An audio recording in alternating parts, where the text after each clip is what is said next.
Crooked Swamp Cave incident. On March 27, 1982, Sergeant Donald Wellner prepared for a routine Boy Scout expedition in New Jersey. At 48 years old, Wellner was a 22-year veteran of the New Jersey State Police. He was an experienced spelunker who had explored dozens of cave systems. Today, he was taking 12 Boy Scouts, including his 2 sons, into Crooked Swamp Cave. Another scoutmaster named Jim Ewing was along to help supervise the group. The expedition was going well as they made their way through the known passages. At some point, Wellner noticed an uncharted passage in the cave system. Passage roughly 18 by 20 inches wide. It was tight but seemingly navigable for an experienced spelunker like him. Wellner decided to crawl into this uncharted passage to see where it led. What Wellner couldn't know was that this passage contained a deadly trap. He squeezed into the crevice, which angled slightly downward, requiring stomach crawling. This type of crawl is called a squeeze and is very dangerous. Wellner pushed deeper until his forward progress stopped by a large limestone boulder. The boulder sat wedged in the narrow crevice, blocking the way ahead. He pushed against the rock, and the boulder moved, but not in the expected way. Wellner could move forward slightly, but when he tried backing out, the boulder pressed tighter. Wellner was now 17 feet underground in a space so tight he could barely breathe. What made the situation worse was that the pressure was causing him to bleed. Either a rock struck his head or constant pressure caused the trauma. Wellner was losing blood in a position where he couldn't stop the bleeding. Wellner's 2 sons and Jim Ewing tried desperately to rescue him themselves. They tried pulling on his legs and manipulating rocks around him, but any pulling from behind only made the stone press tighter against him. For several hours they worked before finally leaving to get help. When rescue workers arrived, they realized they faced an extremely difficult operation. They couldn't simply pull him out the way he had entered the passage. At one point, Wellner asked rescue workers to tell his wife he would be late. But as hours passed, Wellner's condition deteriorated from multiple factors. Blood loss, cold temperature, and stress were taking their toll on his body. At 2 a.m. on Sunday morning, rescuers heard his last communication. Grunts, then silence. By Monday morning, they could detect no vital signs from Wellner below. But rescue workers never stopped trying to free him from the trap. For 80 hours straight, they worked for 3.5 days continuously. On Tuesday night late, they finally broke through to reach him, but Donald Wellner was officially pronounced dead 20 minutes before being freed. He had actually been dead since sometime Sunday, roughly 2.5 days. When they pulled his body free, blood could be seen on the limestone boulder. Wellner had lost significant blood, which accounted for his rapid decline. Parker's Pit Cave incident. On January 25, 1986, 4 cave explorers entered Parker's Pit Cave. Their first major obstacle was a vertical drop of 22 feet requiring rappelling. 2 of them successfully descended using proper technique. The third person began his descent, but made a critical error rigging his equipment. He was using a carabiner brake bar device to control his descent. However, he neglected to thread the rope. This meant his brake bar was useless, providing no control. As he stepped off the edge, the equipment immediately failed. His body struck the limestone floor from 22 feet up. The others rushed toward him, expecting to find him dead. The fallen explorer was conscious and moving, somehow surviving the fall. He struggled to his feet, shaken but apparently uninjured. However, the group chose to continue deeper into the cave instead. They descended deeper where passages became more technical and dangerous. The cave's most notorious feature awaited them, the Z-bend passage. This is a series of tight spaces barely large enough for humans. The first person entered feet first on his belly, warning how tight it was. The second person followed feet first but lying on his back. When he entered the Z-bend, the limestone walls gripped his body. With each movement, the rock tightened, compressing his chest. At the first sharp turn, he realized he was trapped. He could neither move forward nor backward through the passage. His situation became life-threatening as breathing became difficult. The Z-bend compressed his chest, making each breath a struggle. The others could hear him cry for help from inside. Time was running out to extract him from the deadly Z-bend. One positioned himself behind while another worked from ahead. Inch by agonizing inch, they worked him through the passage. His body slipped through just as his endurance reached its limit. The successful extraction marked the end of the nightmare expedition. The group retreated, climbing back up to the surface. The burning climb. A film crew went deep into a Mexican cave in January 1988. They planned to stay underground for 9 days. They set up camp far below the surface. One day, Bill Steele cooked dinner. He lit the camping stove. The stove exploded. Burning gasoline sprayed everywhere. Steele was instantly covered in flames. Fire wrapped around his back and arms. He screamed in agony. His teammates rushed to help. They threw water on him. The gasoline kept burning. Someone tackled him to the ground. They smothered the flames with mud and wet bags. The fire finally died. Steele's back was burned raw. His right hand was destroyed. Skin hung from his palm. They were days away from the surface. No rescue team could reach them. Steele had to climb out himself. They gave him Tylenol for pain. It was not enough. 2 teammates helped him start the journey up. Rain had flooded the passages. Steele gripped wet rocks with his burned hand. Every touch was torture. Then came the rope climbs, hundreds of feet straight up, over and over again. The biggest climb was 492 feet, nearly 500 feet of rope, plus 17 smaller climbs. Steele screamed as he climbed. The pain was overwhelming, but he never stopped. The climb took 11 hours of pure agony. Finally, Steele reached the surface. He was rushed to a hospital. Doctors treated his severe burns. Remarkably, he survived. He climbed out of one of the deepest caves in the world, with burns that should have killed him.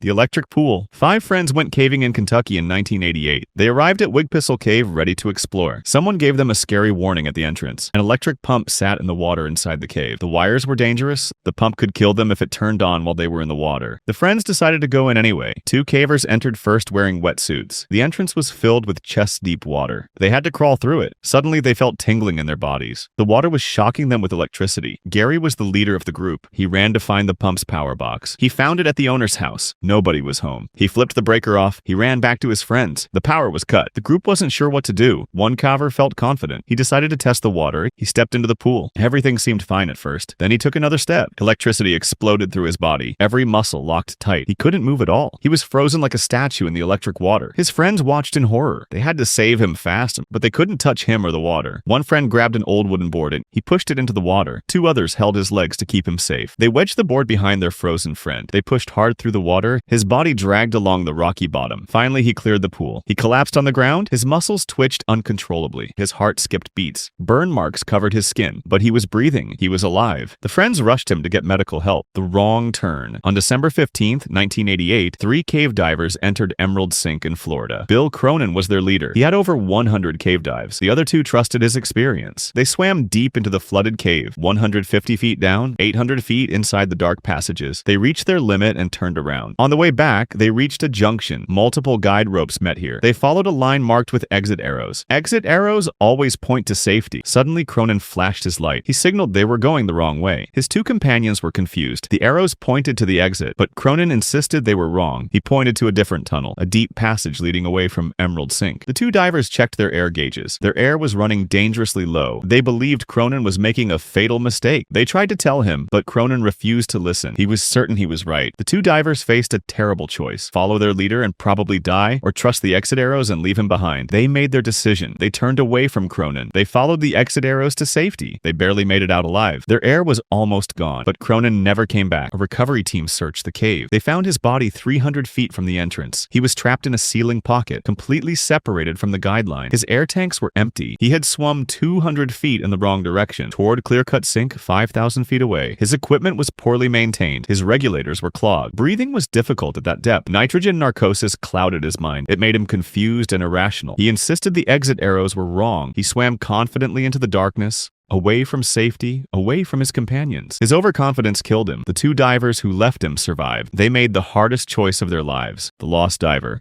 On June 19, 1988, 2 divers arrived at Chakra Cave in Mexico. They came to recover scuba gear from a deadly accident. A year earlier, 2 divers had died in this underwater cave. Their expensive equipment was still inside. The 2 new divers wanted to get it back, but they made a terrible mistake. They had no training for cave diving. Each diver carried only 1 light, no backup lights at all. Their air tanks had only 1 valve. If it failed, they would have no air. Worst of all was their guideline system. The lead diver draped the rope over his shoulder. The second diver followed behind holding the spool. This was dangerous and backwards. The 2 men entered the dark underwater cave. They swam deeper into the flooded passages. They reached 200 feet inside the cave. Then the second diver panicked. Fear took over his mind completely. He dropped the spool and bolted for the exit. His fins kicked up huge clouds of silt. The water turned into a thick, murky soup. The lead diver suddenly felt the rope fall from his shoulder. His guideline was gone. He was alone in complete darkness. He could not see anything at all. He had no rope to follow back. The second diver made it out alive. He surfaced and called for help immediately. A rescue diver named Jim Koch rushed to the cave. He entered the water at 6 p.m. He swam fast through the dark passages, but he was too late. At 200 feet inside, he found the body. The lost diver had run out of air. His fingers showed terrible marks. He had clawed at the rock walls around him. In his final moments, he had scratched the limestone desperately. His lungs were burning. He drowned alone in the darkness. The rescue team brought his body out. They also recovered the equipment from the earlier accident. The blind climb. On March 19th, 1983, 3 experienced cavers entered a West Virginia cave system. Kent Severn Severs was 30 years old and part of the group. They all carried carbide lamps that burned acetylene gas for light. After 10 hours of exploring deep underground, they decided to head back. Halfway out, they stopped to refill their carbide lamps. Kent Severs opened his backpack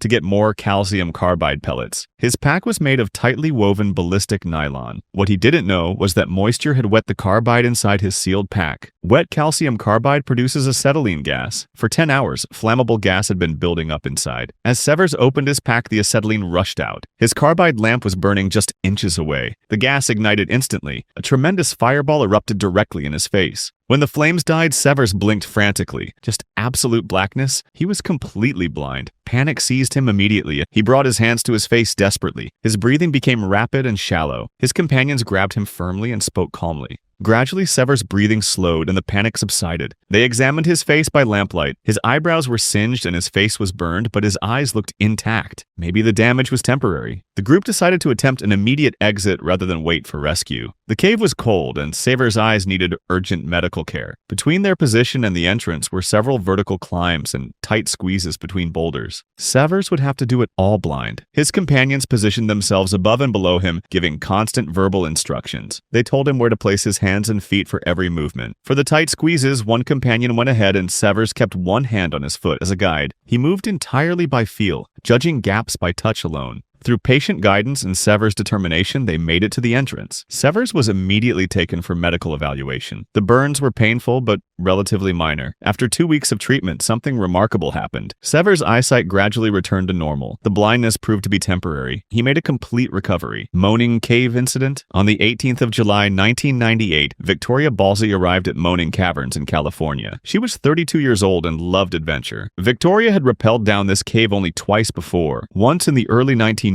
and once in 1994. 4 years had passed since her last visit. Moaning Caverns was famous for its massive 180-foot vertical pit. The cave operation let tourists rappel down into the darkness. They told everyone it was safe for beginners. The descent had 2 parts. First, a 60-foot sloped section leading to the pit's edge, then a terrifying 120-foot free-hanging drop where people dangled in the air. Cave employees fitted Victoria with a harness and rappel device. They explained how to control her speed by keeping pressure on the rope. Victoria began backing down the slope. Almost immediately, something felt wrong. Her rappel device wasn't working properly. She was moving down much faster than she should. Panic started building inside her. Victoria called out for help to the workers at the top, but they didn't hear her cries in all the noise. Victoria approached the edge of the massive pit. Her instincts screamed that something was dangerously wrong, but doubt crept into her mind. Maybe she was just scared because she hadn't rappelled in 4 years. Victoria made a fatal decision to keep going. The moment she went over the lip of the pit, disaster struck. Her rappel device failed completely. Victoria began falling uncontrollably. She accelerated downward toward the cave floor 120 feet below. She desperately tried to grip the rope and stop herself, but nothing worked. An employee at the bottom saw her coming down too fast. He tried to grab the rope, but it was too late. Victoria's body slammed into the limestone wall. Then she crashed hard onto the cave floor. Her skull fractured, 2 vertebrae in her neck broke. Her ankle shattered on impact. The cave employee immediately stopped her from moving. He knew any movement could cause permanent paralysis or death. Victoria lay motionless on the cold cave floor. Waves of terrible pain shot through her broken body. Every breath caused sharp agony. She tasted blood in her mouth. A rescue team was called immediately. They secured her in a special rescue litter. They carefully carried her up a long, spiral staircase. This was the only other way out of the cave. Every movement sent lightning bolts of pain through her spine. Each bump made her cry out in agony. Finally, they brought Victoria to the surface. A helicopter rushed her to the hospital. Doctors took x-rays and found her fractured skull, broken neck bones, and shattered ankle. But then came the miracle. Her spinal cord was completely undamaged. The doctor said the cave employee who stopped her from moving had saved her life. Victoria survived the horrific fall. Trapped underwater on July 12, 1981. Bob Nottage and Scott Morris were experienced cave divers. They had just finished attending the International Congress of Cave Diving, but they weren't going home yet. They headed to Craddock Springs in Kentucky to explore an underwater cave. During a previous expedition, they had found a promising passage that might lead deeper into the system. They wanted to see where it went. The water at Craddock Springs was cold with varying visibility. The passages were filled with breakdown, which meant jumbled, collapsed rocks. Both divers were well prepared and highly experienced. They understood the risks of exploring areas with unstable rock. The dive began smoothly as they followed the familiar route through the underwater passages. Eventually, they reached the lead they had discovered before, but they were disappointed to find that the passage had closed. Despite this setback, they decided to run a survey line through the area for future divers. Morris was working on setting the line when disaster struck. A massive slab of breakdown suddenly detached from its position. The rock fell directly directly onto Morris's legs. He was pinned against the cave floor underwater. Morris was trapped and unable to move. His air supply was ticking down with each breath. Any attempt to escape could trigger more rocks to fall. Nadish was positioned above Morris in the water. He immediately knew something was catastrophically wrong. He noticed Morris's exhaust bubbles rising in a continuous stream instead of normal bursts. This meant Morris was either breathing rapidly in distress or his regulator had been knocked free. Underwater communication impossible. Nadish descended through the clouded water and found Morris pinned beneath the heavy slab. The waterlogged limestone potentially weighed hundreds of pounds. Every second counted because their gas supplies were depleting fast. Nadish positioned himself to help Morris shift the rock. In the weightless underwater environment, leverage works differently than on land. Too much force could trigger additional breakdown and bury them both. Working together despite extreme stress and limited visibility, they managed to shift the slab just enough. Morris pulled himself free from the rock's grip. The moment brought enormous relief, but the emergency wasn't over. They still needed to exit the cave safely. The two divers began their careful ascent back through the breakdown-choked passages. Upon surfacing at the spring entrance, they assessed Morris's injuries. He had painful bruising and possible contusions, but nothing appeared broken. Morris survived only because he had a buddy with him. Without Nadish, he would have died pinned underwater. Nadish's sharp awareness let him detect trouble just from unusual bubble patterns. And because both divers were highly trained, they stayed calm instead of panicking. They avoided the rapid air loss and bad decisions that often turn accidents fatal. Lost in the dark.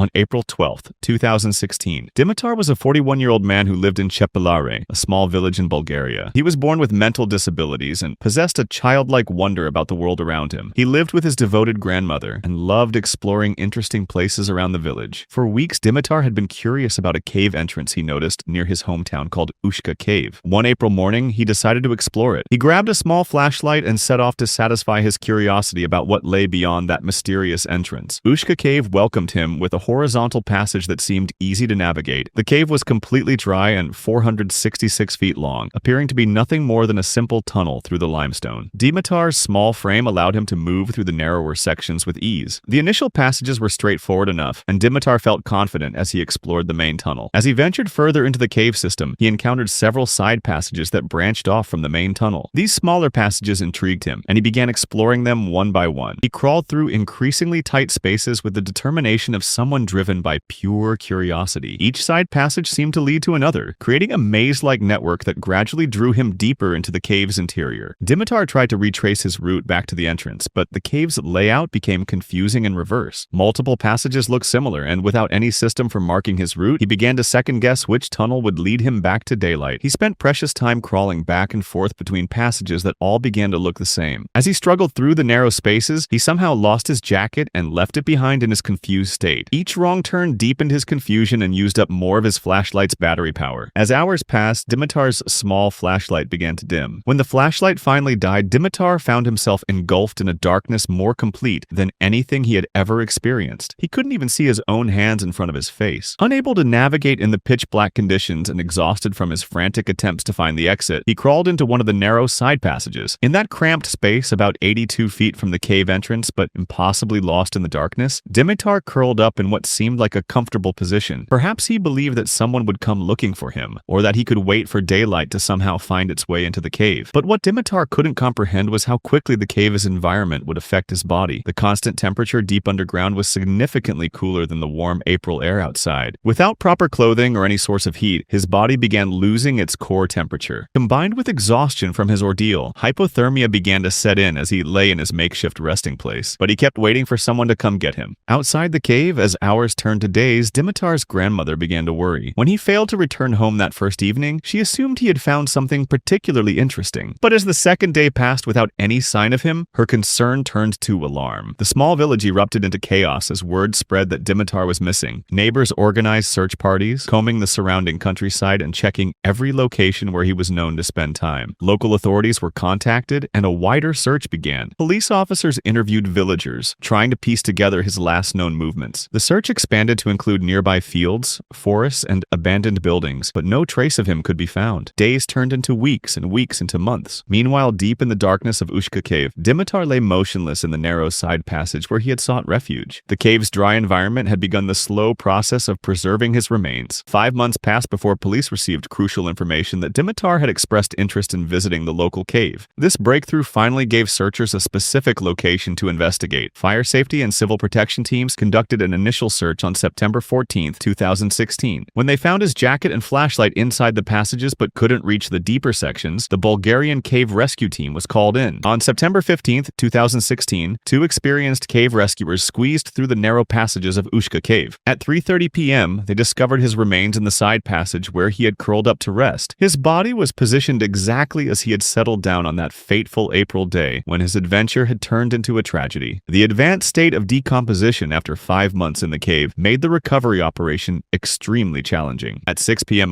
the cave rescue team returned to the depths, now equipped with protective masks and gloves. Working in the cramped, suffocating confines of the narrow passage, the rescuers had to first dig out the cave floor to create enough space. Two rescuers carefully placed a specialized sling around Dimitar's body and began the painstaking process of sliding him out of the tight squeeze. After hours of methodical work, Dimitar's remains were finally brought to the surface at 8:05 p.m. The investigation revealed that Dimitar had died from hypothermia and exhaustion. He was trapped, not by the cave's physical constraints, but by the impenetrable darkness that followed his flashlight's failure. His innocent exploration had turned deadly when proper preparation and safety measures were absent. Big 4 Ice Caves Incident. On 31st July 2010, the Tam family set out for a perfect day in the wilderness. They were visiting the Big 4 Ice Caves in Snohomish County, Washington. Grace Tam was an 11-year-old girl with a sweet nature and bright intelligence. She walked eagerly with her parents up the 1-mile hiking trail. The Big 4 Ice Caves were one of Washington State's most popular destinations. Thousands of families visited each year to see the spectacular ice formations. When they arrived, the massive walls of blue-white ice were breathtaking. Large yellow warning signs were posted everywhere. The signs clearly stated that visitors should not enter the ice caves. The ice formations were incredibly dangerous and constantly shifting. The Tam family was responsible and heeded the warnings. They settled on a rock formation about 15 feet from the cave entrance. This seemed like a safe distance. Grace sat contentedly between her parents enjoying their picnic lunch. Her eyes were wide with wonder at the frozen spectacle. What they didn't know was that danger lurked above them. High above the cave entrance, an enormous chunk of ice was ready to fall. It was roughly the size of a pickup truck and weighed several tons. Without any warning sound, the massive ice formation suddenly broke free. It plummeted directly toward where Grace sat with her parents. Grace had no time to react or escape. The sound of impact was tremendous. Grace disappeared beneath tons of falling ice. Her parents were sitting just inches away. Complete strangers visiting the caves immediately rushed to help. They began performing CPR on Grace desperately. Some visitors ran back down the trail for help. Cell phone service didn't work at the caves. They had to drive 7 more miles to call emergency services. Professional rescue workers had to carry equipment up the mile-long hiking trail. 2 hours and 20 minutes passed before rescuers arrived. Despite everyone's heroic efforts, it was too late. Grace Tam succumbed to her crushing pelvic injuries. Her small body could not withstand the tons of ice that fell on her. The 11-year-old girl who began the day with excitement was gone. Howe Caverns Incident. On the 24th of April 1930, a massive explosion shook the hills of New York. It was 5 o'clock in the morning. Workers at the North American Cement Company quarry detonated 7.5 tons of dynamite. The blast was so powerful it could be heard for miles. Shockwaves spread through the bedrock, creating hairline cracks in the limestone. These cracks reached down toward Howe Caverns below. The quarry workers had no idea what they had unleashed. Poisonous gases trapped in the rock for thousands of years began seeping through the cracks. Carbon monoxide and hydrogen sulfide flowed into the cave system. Owen Wallace, a 27-year-old chief electrician, arrived at Howe Caverns for work. John Sagendorf, a 45-year-old company secretary, came with him. The two men entered the elevator and descended into the cave. They had no idea deadly gases were filling the passages below. Wallace and Sagendorf began a routine maintenance work near the Bell of Moscow formation. Wallace worked on electrical connections while Sagendorf checked safety barriers. Neither man noticed the invisible poison building around them. The first symptoms were barely noticeable, slight shortness of breath and mild dizziness. But the gases were attacking their bodies. Their vision blurred and coordination failed. Both men collapsed in the depths of the cavern. The invisible poison had taken their lives. On the surface, a 25-year-old cave guide grew worried. The two men should have returned by now. He decided to go down and look for them. The guide discovered their collapsed bodies near the Bell of Moscow formation. Then he realized something terrifying. He was experiencing the same symptoms: dizziness, difficult breathing, and growing weakness. He abandoned any hope of helping them and ran for his life. Fighting the poison, he stumbled toward the elevator. Each step was a battle to stay conscious. He collapsed the moment he reached the surface. People rushed him to a hospital in Albany. He barely survived the gas poisoning. Rescue teams with oxygen equipment retrieved Wallace and Sagendorf's bodies later that morning. Medical examination confirmed both men died from poisonous gases caused by the quarry blast. 10-Mile Pit Incident. On the 20th of March 2002, two young friends decided to explore a cave. Joel Brooks was 24 years old and Josh Almond was 23. They were in Knoxville, Tennessee at a cave called 10 10-mile pit. The cave was located right next to a suburban golf course. A few days earlier, they had discovered the cave entrance with the gate open. On Wednesday evening, they decided to explore deeper, but they made a critical mistake. They brought only a rope and a flashlight, no helmets, no harnesses, no proper safety equipment. 10-mile pit had a 75-foot deep entrance, with 4 dangerous sections, a 15-foot free drop, a 40-foot mud slope, a 10-foot climb, and a final 20-foot drop to a stream. The two men began their descent into the darkness. They successfully navigated the first 3 sections. Josh Almond was near the top of the final 20-foot drop when disaster struck. He suddenly lost his grip on the rock. In a fraction of a second, he lost control completely. Almond tumbled down the slope, bouncing against rock and mud. He went over the final drop and fell through the air. He landed hard beside the stream at the bottom. The impact was brutal. Brooks called down to his friend from above. Almond responded but was badly injured. He had hurt his shoulder and head and couldn't climb back up. Brooks climbed down to try and help, but Almond's injuries were too severe for him to climb. Brooks made the difficult choice to leave and get help. He climbed back up the 75-foot pit alone. When he emerged, he ran across the golf course fairway. Golfers watched in surprise as the mud-covered man sprinted past. Brooks reached a house and called emergency services. The Knox County Cave Rescue Team was dispatched. Professional rescuers descended with expert equipment. They placed Almond on a backboard and secured him in a rescue litter. The team used mechanical systems to haul him up slowly. The entire operation took about 2 hours. Finally, they brought Almond to the surface alive. He was rushed to the hospital with head and shoulder injuries and broken fingers. Remarkably, Josh Almond survived. Bunker Cave Rave Party Incident. On a Saturday night in August of 2020, something dangerous was brewing in Oslo, Norway. Bars were closing early because of coronavirus rules. Young people were bored and restless. Deep beneath the city, 70 meters down, sat a massive concrete bunker. It had been built decades ago to protect people during war. For years, it had been sealed off. 3 weeks before that night, a secret message spread through social media. Rave Cave? Saturday night, tell no one. The planners made their first critical mistake. COVID rules limited gatherings to 20 people, but they planned for hundreds. Saturday evening arrived with electric anticipation. The entrance was tiny, just 1 square meter. One by one, young people squeezed through and disappeared underground. The organizers made their second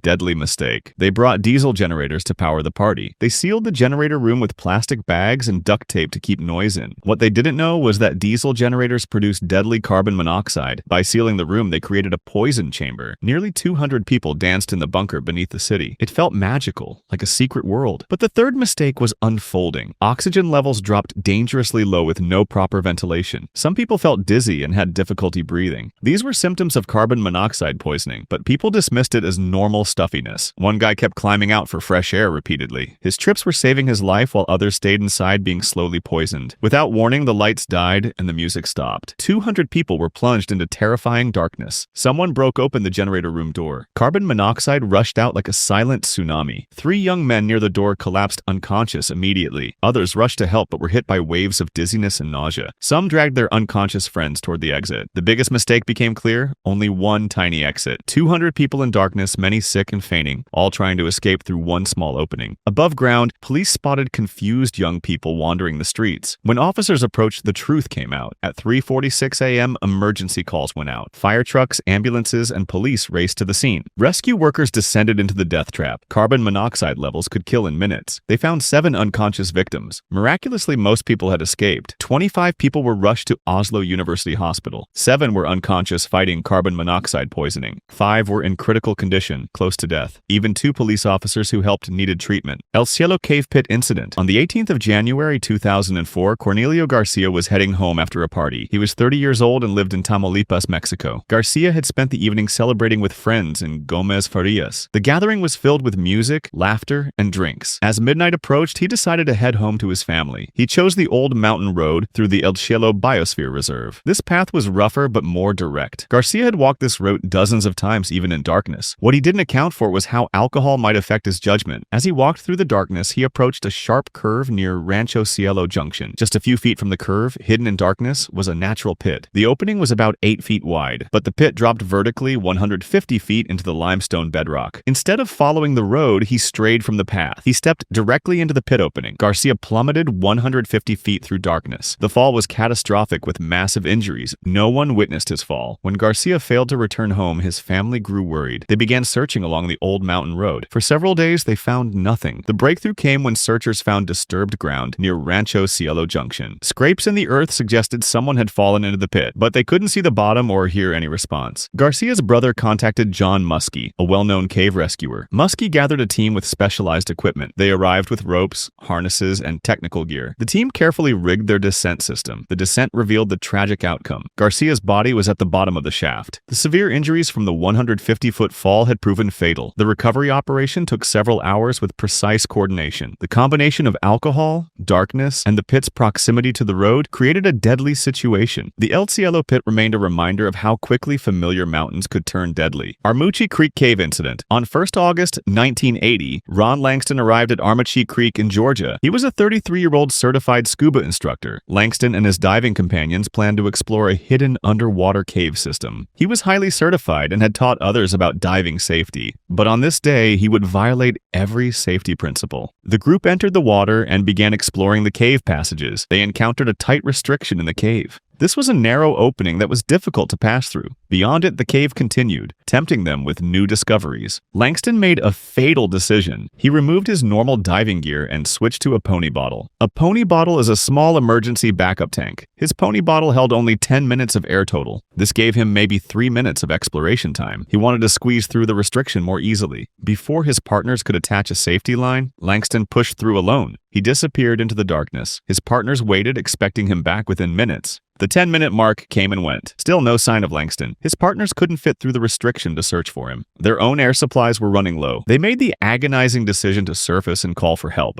A Floyd County rescue unit arrived at 7:30 p.m. They contacted experienced cave divers from Atlanta for help. The rescue team searched through the cave methodically. When they found Langston's body, it was wedged tightly in a rock crack. Rescuers believed he panicked when his air ran out. He had tried to force himself through what he thought was the exit. His body was wedged so tightly they had to use a shovel to free it. San Antonio Cave Incident. In June 1985, 3 kids from San Antonio, Texas, decided to chase an adventure. Eddie was 11, Marco was 10, and Luke was 9. That summer, kids everywhere were mesmerized by a movie about children finding treasure in underground tunnels. For these 3 friends, the movie was just the beginning. On a humid afternoon, Eddie spotted a dark slit in the limestone. Cool air flowed from the opening. It was their first real cave. For kids who had just watched a treasure hunting movie, this felt like destiny. They didn't tell anyone where they were going. They had no maps, no ropes, no helmets, just 2 flashlights and a small bag of snacks. As they entered, the temperature dropped instantly. At first, the cave seemed safe, but as they went deeper, passages branched off in different directions. They didn't know how to navigate underground or mark their route. At one point, Marco got stuck in a tight crawl space. The tunnel pinched around his chest. Panic erupted as the others pulled and pushed until he slid forward. The fun had evaporated completely. They tried to get out but couldn't find the way back. In limited light, everything looked the same. They wandered through passages but only found more confusion. Their lights were failing and they were getting tired, thirsty, and scared. By evening, they sat shivering in the dark. The first signs of hypothermia appeared. Above ground, parents realized their children were missing. By midnight, a full search was underway. Parents learned the boys had talked about finding treasure like in The Goonies. They understood their children might be trapped underground. At dawn, searchers found the cave entrance. Rescue teams arrived with proper equipment. The passages were narrow, requiring crawling. For the kids underground, the wait was terrifying. They huddled together for warmth, severely hypothermic. 32 hours after they entered, a rescuer heard crying. The team found the 3 boys, and their flashlights were dead and their skin was cold. They were alive, but just barely. Blankets wrapped around them immediately. One by one, they were guided out slowly. When they emerged, the crowd broke into tears. All 3 were treated for hypothermia and dehydration. Crookston Cave Incident. On the 8th of January 1995, Clinton Farrell woke up on a clear Sunday morning in Tennessee. He was 25 years old. Clinton and his friend had heard rumors about Civil War artifacts hidden in Crookston Cave. They decided to explore and search for treasures. Neither were experienced cavers. They wore street clothes and cowboy boots with no helmets or proper lighting. Their only light sources were basic flashlights from a hardware store. The 2 descended into the cave with confidence but no experience. As they went deeper, the passage narrowed and curved upward. Clinton squeezed through a particularly tight section. The passage forced him to contort his body awkwardly. Above him, a massive 500-pound boulder had been gradually loosening for decades. As Clinton moved through the space, his movement created vibration. The boulder shifted with a grinding sound. It pinned Clinton's head against the cave wall with crushing force. He was trapped and unable to move. Clinton's friend saw the horrifying sight. He made the brave decision to leave and get help. He navigated back through the cave in near darkness to call emergency services. Rescue teams from Sequatchie and Hamilton County responded. They faced a nightmare scenario. Clinton was trapped 200 feet inside with a 500-pound boulder pinning his head. The area was geologically unstable. Underground, Clinton fought to remain conscious. The crushing pressure caused waves of pain. His bent body restricted his breathing and hypothermia threatened. The rescue team worked with surgical precision. They installed supports around the unstable rock. They used a come-along device with cables and pulleys to move the boulder. The process was agonizingly slow. After nearly 5 hours, the boulder moved enough to free Clinton's head. The team carefully secured him in a specialized cave litter. They navigated narrow passages carrying their injured patient. Once outside, they faced a 100-foot slope to reach the waiting helicopter. After nearly 6 hours trapped underground, Clinton was finally heading to a hospital. Doctors found severe head trauma but were cautiously optimistic. Clinton's recovery took months of rehabilitation, but he survived. Rattling Cave incident. On the 24th of February 2001, two experienced cave explorers arrived at Rattling Cave in Tennessee. Ray Pritchett was 34 years old, and her companion was Michael Green. Rattling Cave had a vertical drop of 133 feet straight down. They began rigging ropes to anchor points at the top. Green volunteered to descend first. He attached his rappel device and began his descent. Green reached the bottom safely and waited. At the top, Pritchett prepared for her rappel. She used a rappel rack attached to her harness with a single auto-locking carabiner. The carabiner had a plastic locking sleeve to prevent the gate from opening. Pritchett checked her setup and began her descent. But something was wrong. The carabiner and rack may have been oriented incorrectly. As Pritchett descended, forces on her equipment shifted. Without warning, the plastic locking sleeve broke. The gate sprang open. Pritchett's rappel device detached completely from her harness. She suddenly found herself in free fall. She plummeted potentially 100 feet or more. Pritchett's body slammed into Green face first with tremendous force. Both crashed to the rocky floor. The impact was devastating. Pritchett sustained multiple fractures and head trauma. Green injured his arm. Both lay at the bottom of the 133-foot pit in shock. Green was in better condition than Pritchett. He understood their only hope was for him to climb out and get help. Despite his injured arm, Green prepared to ascend. He pulled himself up the rope foot by foot. The 133-foot climb took significant time and effort. When Green reached the top, he immediately contacted emergency services. Specialized cave rescue teams arrived. They descended with a rescue litter. Rescuers found Pritchett conscious but in extreme pain. They stabilized her and placed her in the rescue litter. The team hauled her up 133 feet using pulleys and ropes. After a long ordeal, Pritchett emerged from the pit. She was transported to the hospital immediately. Remarkably, she survived a fall that could have easily killed her. Guna Caves incident. On 3rd September 2006, 9 friends from Kerala arrived at the Guna Caves in Kodaikanal. Locals called them the Devil's Kitchen and refused to visit after dark. By 2006, 13 people had fallen into the caves and never come out. Hidden holes dropped over 100 feet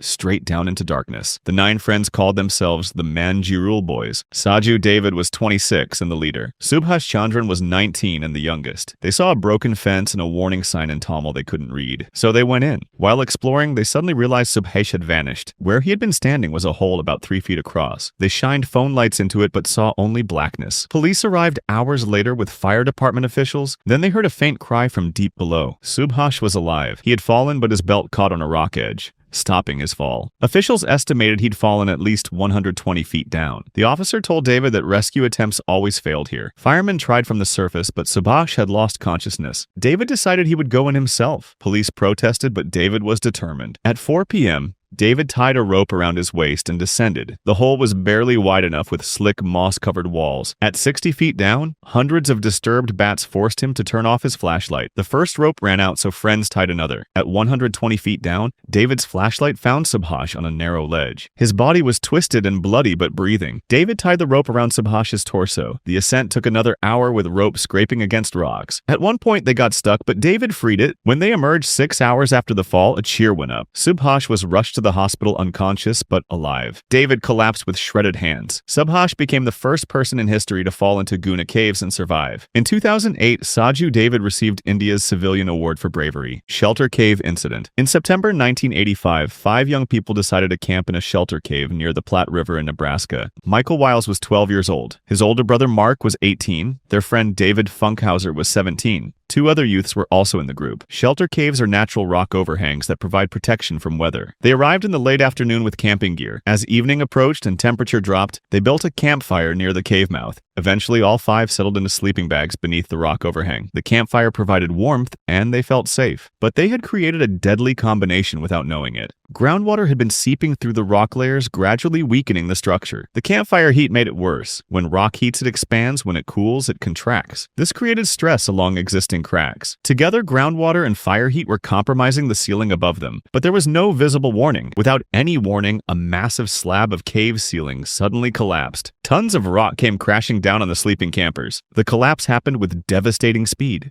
Michael Wiles was crushed instantly beneath the falling debris. His brother Mark died in the same instant. David Funkhauser also died beneath the falling rock. The two other youths somehow escaped being crushed. They survived but were in complete shock. They tried desperately to dig through the rubble, but the weight was too heavy for two teenagers to move. The survivors made their way out to seek help. When rescue workers arrived, they found a devastating scene. Recovery required heavy equipment to lift the collapsed slab. The investigation identified groundwater seepage and campfire heat as the causes. The combination had weakened the rock and triggered the collapse. Marbo Cave incident. On the 25th of July 2015, Senior Airman Drew Belair prepared for a weekend adventure. He was 20 years old from Iowa, deployed to Anderson Air Force Base in Guam. The temperature was 89 degrees Fahrenheit, and the air felt thick and oppressive. Drew's friends had told him about Marbo Cave's legendary freshwater pools. They described it as a swimming paradise. The entrance lay hidden beneath ancient trees with a steep descent. At the bottom, the cave system revealed crystal clear water. The main pool was about 100 feet across. Beneath the surface, darker openings led to underwater passages. After the brutal heat above, the cool water felt like paradise. Drew's friends were swimming through underwater passages between different sections. Drew had always been a strong swimmer. He spotted an entrance to a cave about 8 feet below the surface. His friends had mentioned chambers with air pockets where you could rest. Drew took several deep breaths and dove down. The underwater world was beautiful with blue-green light. He entered the opening and the limestone walls closed around him. But something was wrong. The passage continued much longer than expected. It curved and branched in unexpected ways. Drew's chest tightened as his air supply ran low. There was no sign of an air pocket ahead. Panic set in. He had entered a different section than his friends described. Drew tried to turn around, but the tunnel was barely wider than his shoulders. His movements became frantic. The return felt like swimming through molasses. His vision narrowed with dark spots. On the surface, his friends noticed his absence and grew alarmed. They dove repeatedly searching for him. But Marbo's cave system was vast with dozens of passages. Without proper diving equipment, their search was limited. Deep in the maze, Drew's strength failed. His brain struggled to maintain direction. His body began to shut down from a lack of oxygen. One friend scrambled up to call emergency services, but help was many minutes away in the remote jungle location. By the time rescue divers arrived with scuba equipment, it was too late. They found Drew about 40 feet from the main entrance. He was trapped in a section with no air pocket and no escape.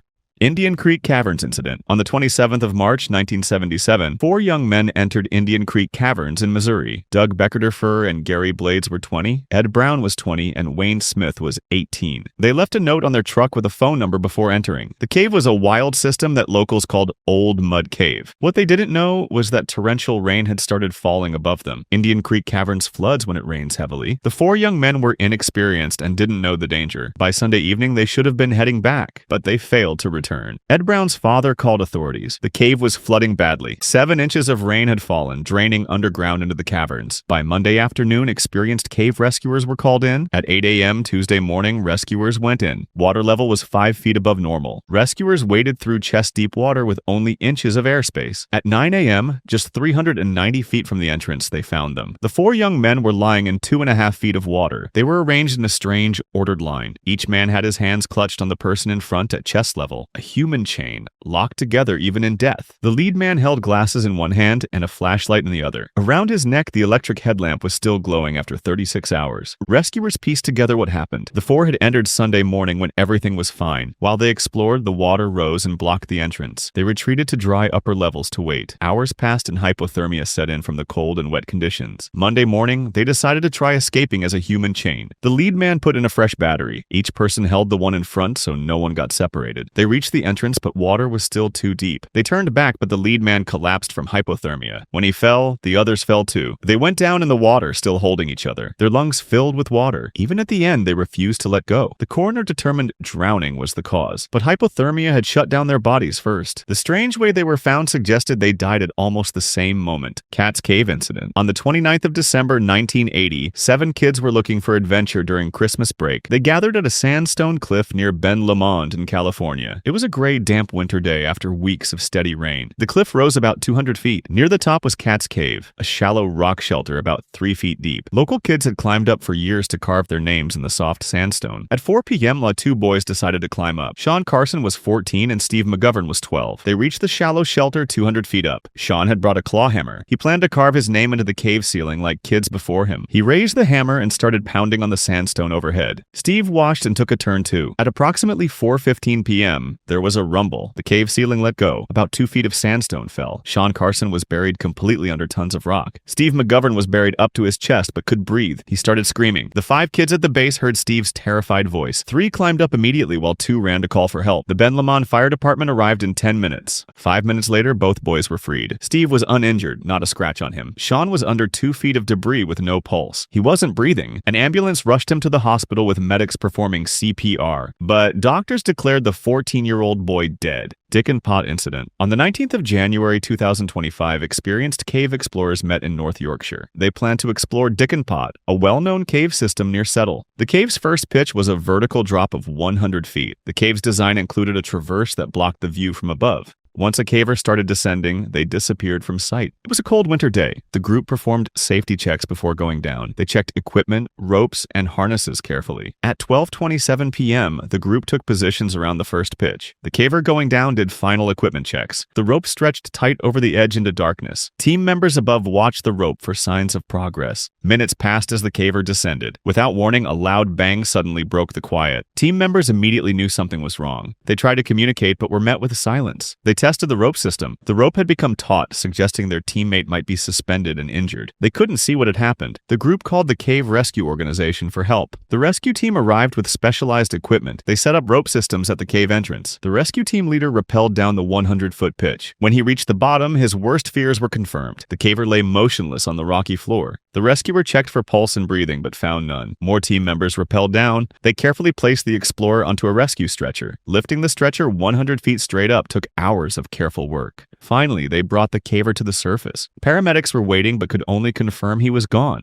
Canadian Hole Incident. On 3rd July 1978, John Gerber and 4 friends entered a Canadian hole in West Virginia. Gerber was 23 years old and an experienced spelunker. The cave entrance had 5 separate pits requiring technical rope work. After 9 hours underground, they began their exit at 9:30 p.m. They reached the 3rd pit. At 30 feet up, there was a narrow crevice in the rock. Gerber volunteered to go first. He started climbing, but at 30 feet, the crevice was narrower than expected. His chest jumar kept catching on the narrow walls. He was stuck, suspended 30 feet above his friends. After 20 minutes of struggling, he decided to rappel back down, and he needed a knife to cut the sling and reposition his device. Nobody had a knife. Gerber used his carbide lamp flame to burn through the webbing. Suddenly, he dropped about a foot when the sling gave way. They heard him say, "I can't breathe." He went still, hanging limp on the rope. When Gerber dropped, his helmet caught in the crack. The helmet's chin strap became a noose, strangling him. He couldn't reach up to unfasten it. 20 minutes passed before another member could reach him. They found Gerber unconscious with the chin strap tight across his throat. They freed him and lowered him to the floor. They tried CPR, but Gerber had been without oxygen too long. Cave explorers assembled to remove his body through the difficult passages. Analysis showed a chin cup strap would have prevented this death. Vortex Springs Incident. On 12th of April 1980, Vortex Springs in Florida was packed with divers. 4 friends from Texas entered the water-filled cave together. Point Tyner, Johnny Swan, and Martin B. Skaggs were 24, and Bug D. Neal was 23. They descended through crystal clear water into limestone passages. At 250 feet from the entrance, they reached a stop sign. This was the farthest point recreational divers should go. The 4 decided to continue anyway. They attached a thin line like twine as their own guideline back. They kept going deeper, about 100 feet beyond the stop sign. At some point, they checked their air and realized they'd used more than expected. Time to turn around. They reached for the thin line to follow it back. That's when things went wrong. The line got wrapped around someone's equipment, and when they tried to free themselves, it pulled tighter. The others moved to help, but the line wrapped around more divers. All 4 became tangled. The line looped around arms, twisted around legs, caught on equipment. Their thrashing kicked up silt and visibility deteriorated. Panic spread. Their air was deep in the red zone with maybe 10 minutes left. When they failed to return, specialized rescue divers were called. Johnny Manuel entered the cave and found all 4 dead. Manuel said, "They were in about as big a mess as I've ever seen. The thin line was everywhere, wrapped all over them. The most disturbing detail was that none had used their knives. Every diver had a knife for exactly this situation, but all 4 knives were still sheathed, unused. The panic overwhelmed them so completely they didn't think to cut themselves free."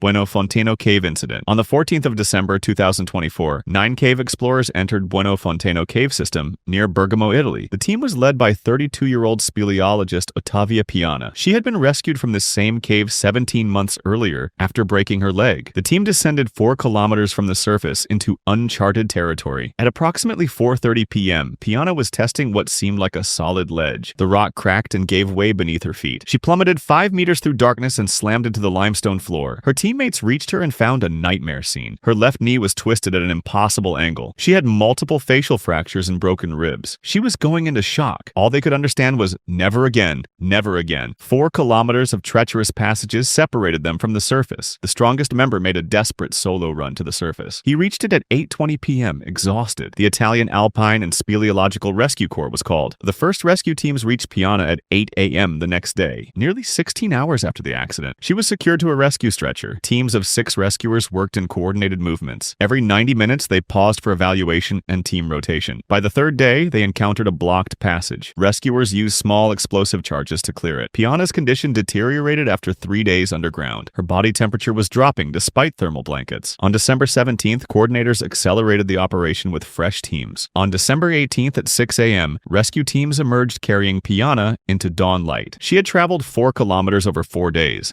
159 volunteers had worked around the clock. She was immediately transported to a hospital. After treatment, her first words were that she would never enter a cave again. Fair Oaks Ranch incident. On the 28th of February 1976, 6 cave explorers searched for a new cave entrance in Texas. None had vertical training or knew how to safely rig ropes. They found a pit opening and rigged a homemade rope ladder 60 feet down. One descended and found a second pit dropping another 50 feet. The ladder only reached 10 feet into the second drop. Jim Beal, 27 years old, climbed down with only a flashlight, no helmet, no harness, no safety equipment. There was no belay system. About 15 feet from the top, he lost his grip and a rung broke. Jim fell, hit the chamber floor, and rolled over the edge of the second pit. He fell 50 feet in free fall, totaling about 65 feet. Incredibly, he was alive and conscious, but the group didn't have equipment to reach him. An hour and a half later, rescuers arrived with a medic. The medic found Jim conscious and talking but badly injured. They strapped him to a wooden backboard with rope and steel cable. As they lifted Jim vertically head up, he passed out from blood loss. The stretcher rose 50 feet but hung up on the pit lip. People kept pulling and the rope began to fray and broke. The steel cable then tore through the wooden backboard. Jim fell back down the 50-foot pit for the second time. This time the impact killed him. Jim should have survived the initial fall, but the rescue used poor equipment and improper technique. Lifting him vertically with internal bleeding reduced blood flow to his brain. The inappropriate equipment failed under stress. Chakra Mountain Cave incident. Bora was a guano collector in Thailand who harvested bat droppings from caves. He prepared for what he thought would be a routine 3-day expedition. He packed a flashlight, water, dried rice, and cloth sacks. Chakra Mountain's cave system extended over 2 miles through limestone. Bora's destination was 1,200 feet deep, where massive bat colonies roosted. He reached a narrow passage that required crawling on hands and knees. The narrowest section had a 6-inch wide crevice that dropped vertically into darkness. While maneuvering around it, Bora's flashlight slipped and fell into the crack. He was left in absolute darkness. Without hesitation, he tried to retrieve the flashlight. He lay prone and reached into the crevice. Stretching further, he shifted his weight forward. The limestone walls were polished smooth. As he leaned deeper, gravity took control. He slipped forward and became wedged between the walls. His shoulders and chest were trapped with legs above. Any attempt to push upward only wedged him more firmly. Hours passed in absolute darkness. Without water, dehydration became immediate. As days passed, his condition deteriorated with muscle cramps and difficult breathing. By the 3rd day, Bora descended into complete despair. He seriously considered suicide as preferable to slow death. On the 4th day, his brother organized a search party. About 1,000 feet in, he heard a faint cry. His flashlight revealed Bora wedged in the crevice. Bora was barely responsive after 4 days without food or water. Over 200 rescuers assembled for the extraction. They had to widen the crevice using hand tools carefully. Medical personnel provided fluids during the operation. After 4 days and 17 hours trapped, Bora was pulled free. He was transported to the hospital with dehydration and muscle damage. He avoided serious physical damage but needed months of psychological recovery. Airman's Cave incident. On the 6th of September 1985, Bart Hudson and David Hoping Gardner entered Airman's Cave near Austin, Texas. Hudson was 25 and Gardner was 24. They planned a short visit, maybe an hour or two. Their wives knew where they were. After exploring, they decided to head back. But caves look different going out than going in. They reached a junction with multiple passages. Which one had they come from? They picked one, but it didn't look right. They backtracked and tried different passages, and they were lost. Hours passed and their lights were getting dimmer. Their wives grew worried when they didn't return for dinner. The wives found the car at the cave and notified authorities. Bill Russell assembled a search team late Saturday night. Hudson and Gardner had been underground for 8 hours or more. The search team entered, calling out names. Hudson and Gardner heard voices and called back, but sound in caves bounces and echoes deceptively. At 2 a.m. Sunday morning, 10 hours after they entered, the search team found them. Here's the tragic and darkly comic detail. Hudson and Gardner were 30 feet from the entrance. For 10 hours, they'd been wandering in darkness, and they were less than 10 meters from where they'd started. The searchers led them out. The route was simple and obvious once you knew which way to go. The 2 men emerged emerged exhausted and embarrassed but unharmed. They had gotten lost 30 feet from the entrance.